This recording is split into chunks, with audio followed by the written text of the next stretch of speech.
قُلْ هُوَ الَّذِي أَنشَأَكُمْ وَجَعَلَ لَكُمُ السَّمْعَ وَالْأَبْصَارَ وَالْأَفْئِدَةَ قَلِيلًا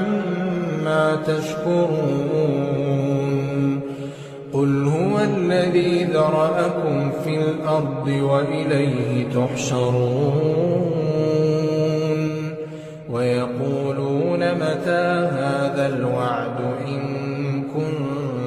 صَادِقِينَ قُلْ إِنَّمَا الْعِلْمُ عِندَ اللَّهِ وَإِنَّمَا أَنَا نَذِيرٌ